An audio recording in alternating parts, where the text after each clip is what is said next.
A secondary that already looked safe now appears to be a vault with the addition of Jahad Carter.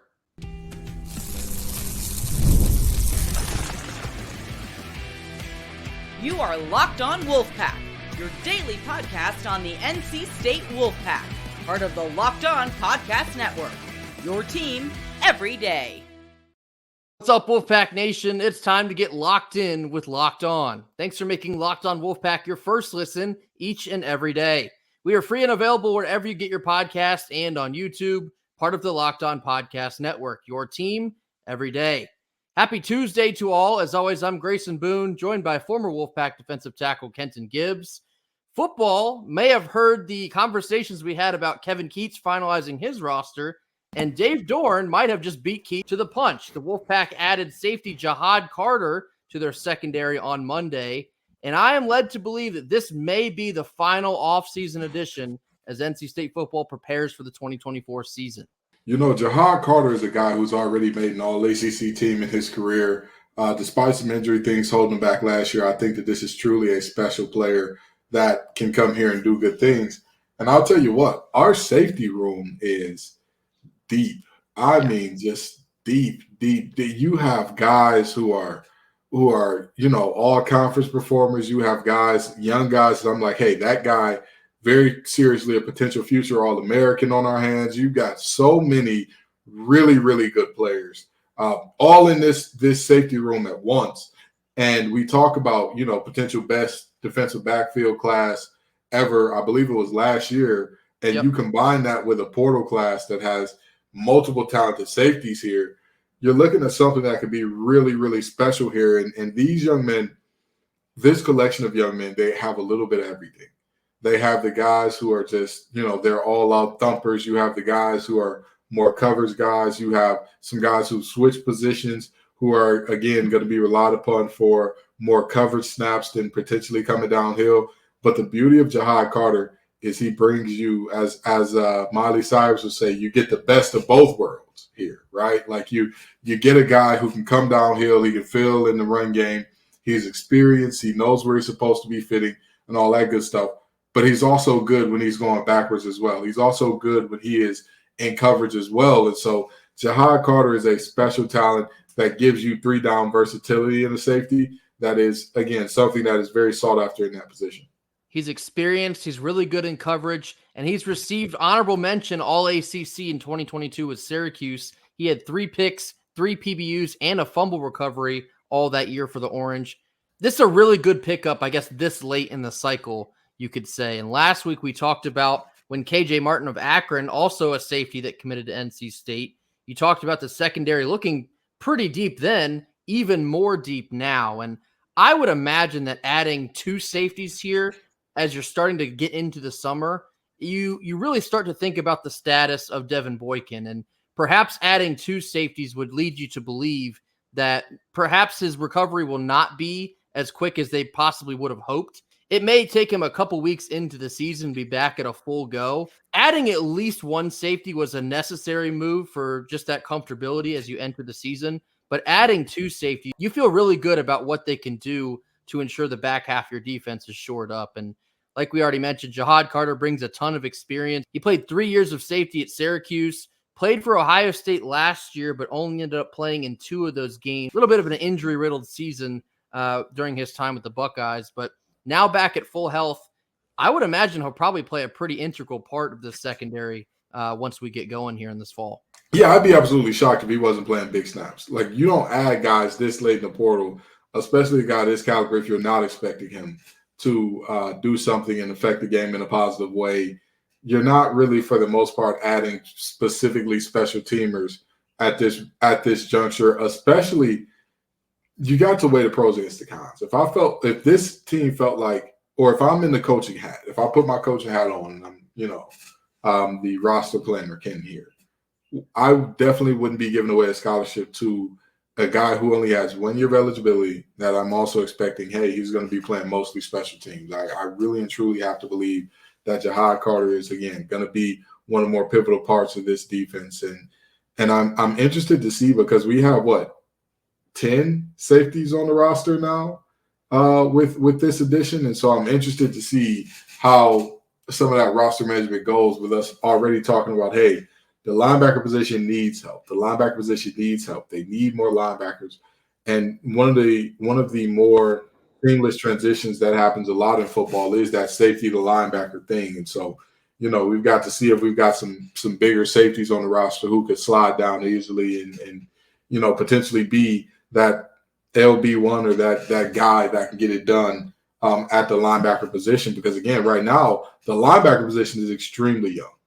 They've got some talented guys, but they're extremely young. When you look at who would you say is the elder statesman in that position? Would it be Betty and Fordham, and that's about it? I mean, those two are good, but I'd like to see some more, another infusion of talent in that position if at all possible.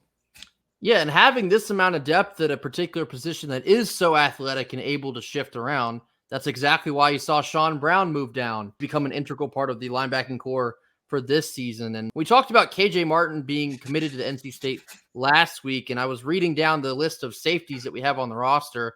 I had almost forgotten that we do have a couple not on the roster currently, but they are joining NC State very soon. That included Donovan Kaufman from Auburn, transfer coming into the program. Ronnie Royal, highly touted freshman entering the program. We have very high expectations of him. Might not be this year, but sometime down the line, he will be a force to be reckoned with. But back to the point on Devin Boykin, let me float this out to you, Kenton. Do you think adding two safeties here, would that potentially allow Boykin to redshirt this season instead of feeling the need to have to rush back to get to full health?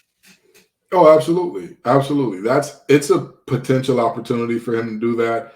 The question is, would he be comfortable doing that, so late in his career, which that's a really big step and a really big deal there where, most guys are looking to finish out their degree and do all the things and go on to league. You're asking the guy, hey, sacrifice this for the team potentially, because this is going to be a big deal here.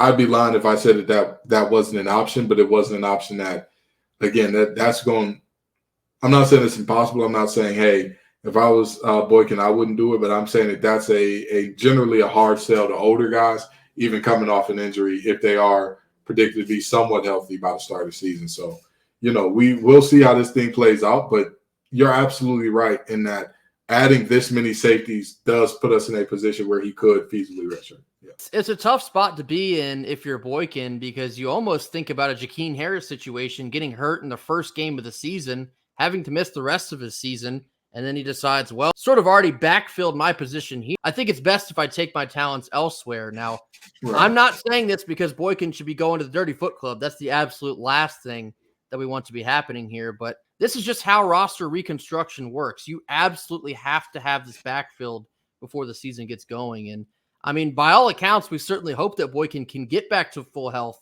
by the time we kick this thing off in late August. But adding KJ Martin and Jihad Carter, it's definitely a sense of comfortability. It feels like a safety blanket, pun intended. It feels so good about the secondary now that, like Kenton mentioned, now you start to look elsewhere. And I think the linebacking core is the most concerning part of the defense. But I'll say this on that. The decision not to add any linebackers through the transfer portal, that's either a decision out of we can't find anybody that'd be a good fit, or we feel extremely comfortable with what we have now. We're going to rock out with these younger guys, and one of them will rise to the top. So we're going to have to see which happens to be the case. I would have to imagine it was the latter. But the linebacking core is certainly going to have to take multiple steps forward to be up to speed for the rest of the defense here. Yeah, for sure. And at the end of the day, if there's any position that you do trust to take that step forward, they've got hands-on coaching from the defensive coordinator. This is a situation where Tony Gibson has shown a specialty and a niche ability to take linebackers play to the next level. We'll see if that can happen this year. Coming up next, we're getting into a whole lot of nothing or a whole lot of something after a quick word from our sponsors. Our sponsor of the day is LinkedIn. When you're hiring for your small business, you want to be able to find quality professionals that are just right for that role. That's why you have to check out LinkedIn Jobs. LinkedIn Jobs has the tools to help find the right professionals for your team faster and for free. LinkedIn isn't just another job board. They help you hire professionals that you simply cannot find anywhere else, and even those who are not actively searching for a new job, but might be open to the perfect role. In a given month, over 70% of LinkedIn users don't visit other leading job sites. So quite frankly, if you're not looking on LinkedIn, you're looking in the wrong place. On LinkedIn, 86% of small businesses get a qualified candidate within just 24 hours. So you can hire professionals like a professional on LinkedIn. LinkedIn also knows that small businesses are wearing so many hats that they simply might not have the time or resources to effectively hire. That's why LinkedIn is constantly finding new ways to make this process even easier. They've since launched a feature that helps you write job descriptions, streamlining this process. So post your job for free at linkedin.com/lockedoncollege. That's linkedin.com/lockedoncollege to post your job for free. Terms and conditions apply. Middle portion of our Tuesday show. Now time for a whole lot of nothing or a whole lot of something. 3 topics, and I'll tell you exactly where we stand on them. First one here. So we just kind of hinted at it, but the football team has chosen not to address the linebacking core, but instead the D-line and the secondary. Whole lot of nothing, whole lot of something. Whole lot of something, because if we look back at this season and the linebacking play is what holds us back from an ACC championship, this will forever be seen as like a, oh my God, what did we do moment. Whole lot of something. Because again, if this is a whole lot of something that can turn into a whole lot of nothing, because if we win an ACC championship, who cares, right? No big deal, whatever. If the linebacker core plays well, who cares, right? If there's something else that holds us back, if that stops us from getting there, you're like, yeah, okay, well, you live with that. But if you look up and you find that there were terrible gap fits by our linebackers on a regular basis, when we lost Cam Riley, you and I were both screaming from the mountaintops, go get another linebacker right now. Go get another linebacker. You need an LB1 immediately. If we see poor linebacker play that is like, if we see linebacker play that's middle of the road, and that is like, man, it's one of our worst units. Again, this will be a moment where we struggle to live down because it was painfully obvious that's where we needed talent. So I'll say a whole lot of something if this holds us back. Yeah, I agree. It's a whole lot of something because just in all honesty, that is the position I feel least comfortable with. And that's not a shot to anyone in there because, again, Tony Gibson is your coach, and we've seen what he can do when you put the pieces in his hands there. So I have certainly a lot of confidence that they'll turn out okay. I like Caden Fordham a lot. I think he has a lot of talent. He's going to get a lot more burn, obviously, with Peyton Wilson and Jalen Scott both moving on.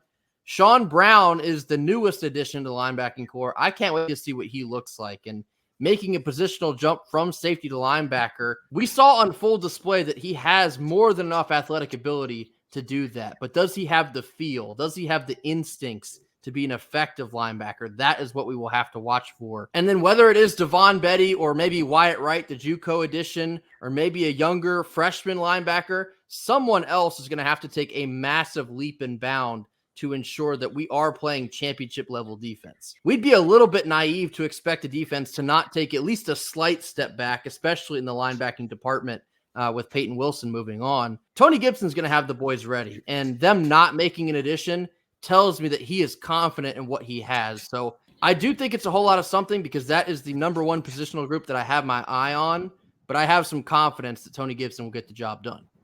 Second one here, NC State basketball's roster is potentially being finalized over a month sooner than it was a year ago. Whole lot of nothing, whole lot of something.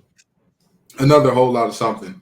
This is a situation where, again, it's not having to find guys who fit at this point. It's having your pick of the litter of a bunch of guys who fit, and you're able to go out, pluck who you want, and say, hey, not only do we have a lot of shots available for you, we have success. We have proven that we can do this thing. Come on by.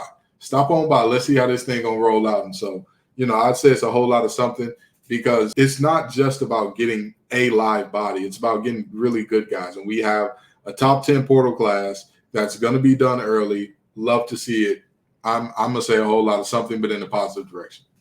Yeah, I think this little nugget is like a perfect encapsulation of operating out of a position of power. You go to the Final Four, you win your conference tournament, and all of a sudden the country is paying attention to what you're doing in Raleigh. We talked about when the portal opened that Kevin Keats was having his phone ring off the hook from all these players interested in joining the program, and getting this roster potentially finalized this week, which would be a month sooner than it was last year. Cam Woods was the last edition. I believe it was in mid-June of 2023. That mattered. You get everyone in-house and you immediately start building culture. And to get almost like a month head start on where you were last year, it can be a really big deal. You get guys to gel early, understand each other, how each other plays early. All of that can really translate once you get onto the court here in February. So we still have our eyeballs on whether it will be Frank Anselm eBay, who will announce his decision today. So keep your eyes peeled for that. Or Ezra Asor, who is the other target that we've been discussing. Kind of been laying in the weeds to see how that shakes out, but still currently unknown. Nonetheless, this is a whole lot of something to get this roster finalized over a month sooner than it was a year ago. Last one here. With a series win over Wake Forest this weekend, NC State baseball could potentially be undefeated against ranked opponents in a series for the year. Whole lot of nothing, whole lot of something. Whole lot of something. I don't know why this team is such madmen that they played down to their opponents early in the year, but they're maturing now, and they're just running through teams. This is, they're whooping the wheels off folks, and I'm absolutely loving to see it. They're playing teams so tough that folks are forgetting to tarp their fields in the middle of rainstorms because of how well this team is playing. Whole lot of something. Keep showing up, keep showing out, keep doing your thing, because this team truly has the ability to be something special. When you get into the postseason, when you're looking at postseason play, when you're looking at not just the ACC tournament, but NCAA tournament, as you get deeper, you're only going to see better teams. As you have success in those tournaments, the teams don't get worse. They get better and better and better each round. And so to see that we have a team that can beat the number 2 team in the nation, that can beat the number 13, number 10, number whoever, if there's a number by the name, we can get them, that's a whole lot of something.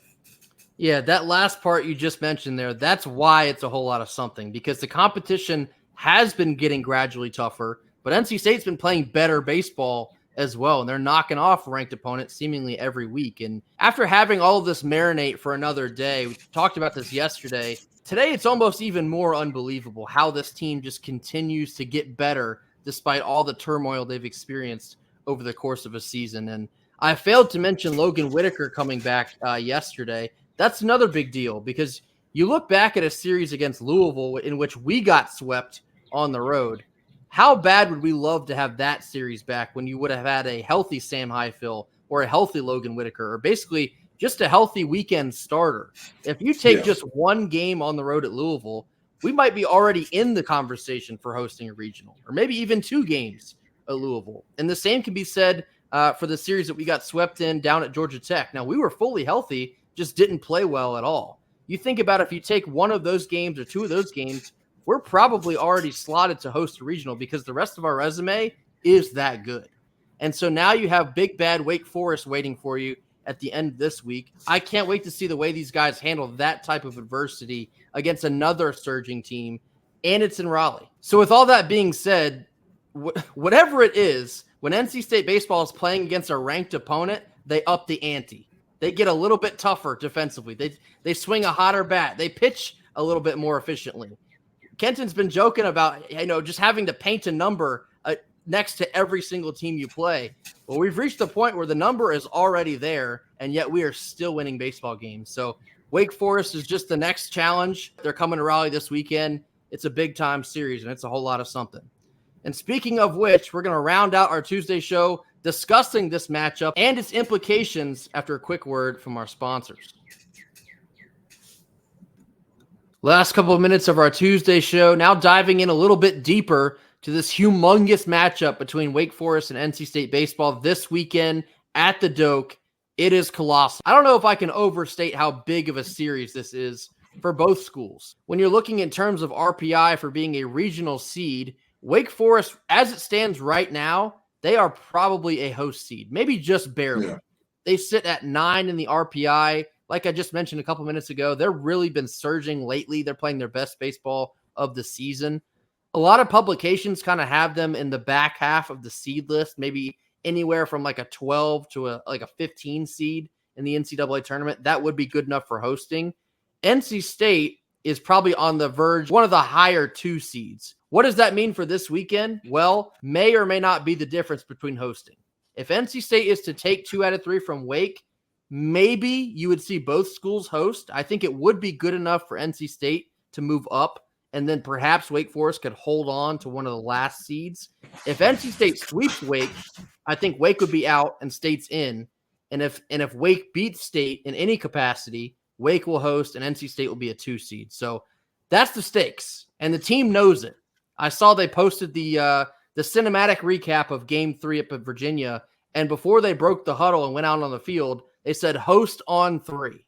So they know damn well what they're playing for at this part of the season, and their play has been reflecting this. So this is a really, really big series this weekend in Raleigh. Oh, absolutely. This is the proverbial for all the marbles, of course. I mean, the postseason factors in, so you still need to have some postseason success in there with it a little bit. And so, that's important. But objectively speaking, it's extremely hard to deny a team that's like, hey, you line up the same format we're going to see in the NCAA tournament. You line up a best of 3 series. We do not lose them against ranked teams. That is just a factual statement. It's really hard to deny that team hosting privileges. And like you said, this is not something where it's like, normally baseball guys are kind of weird about stuff like that. They're real quiet about stuff. It's like never talk to a pitcher during a no-hitter and all those types of things. Like you just like to keep everything quiet and secretive and real sneaky in baseball. But this is one of those moments where everybody knows what it is and nobody's shying away from what it is. It's a very open and transparent, hey, we want to host. We need to get this done to host. The team knows that's on the line. Wake Forest knows that's on the line for them as well to some extent. This is going to be a clash of the Titans per se, and we will see who has the better kaiju, I guess. I would imagine that the team already feels this way, but this weekend kind of already feels like the postseason.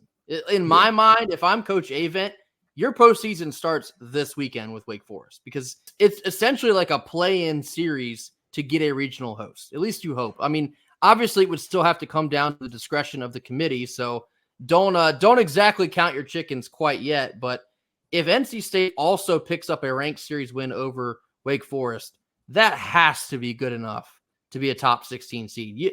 I would argue that NC State would have one of the best, if not the best, resume in the country if they can also knock off Wake Forest. And so you certainly wish you could have back some of those midweeks, those pesky midweek games. You lost twice to ECU. I believe you lost twice to UNCW. You lost to Campbell.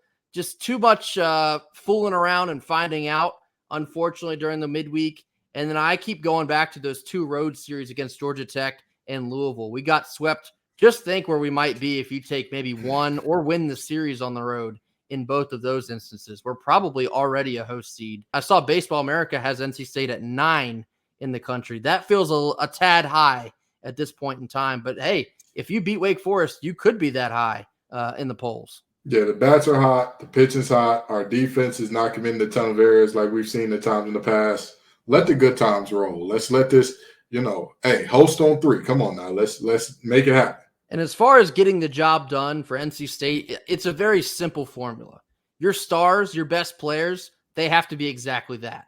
Alec Makarevich, Garrett Pennington, Jacob Cozart, Sam Heifel on the mound, Dom Fritton on the mound, and your newly solidified bullpen guys, they have to be on their A game all weekend long. It obviously will take that type of effort to knock off Wake Forest, and it does feel like a clashing of titans. It feels like the 2 best ACC schools are facing each other in the last weekend of the regular season for the right to host. What more could you want if you're an ACC baseball fan? So quick message to NC State baseball fans. You know what this means. You got to pack the doke. It has to be the best atmosphere of the entire season. This team has earned it. All the adversity they have played through, they have put themselves in this position to earn all the support in essentially like a winner-take-all hosting scenario between these 2 schools here. So the doke needs to be rowdy. You think about the walk-off against UNC a couple weeks ago. This weekend needs to be that kind of electricity, but for all 3 games. There is no moment you sit down, settle in, maybe grab a bag of peanuts.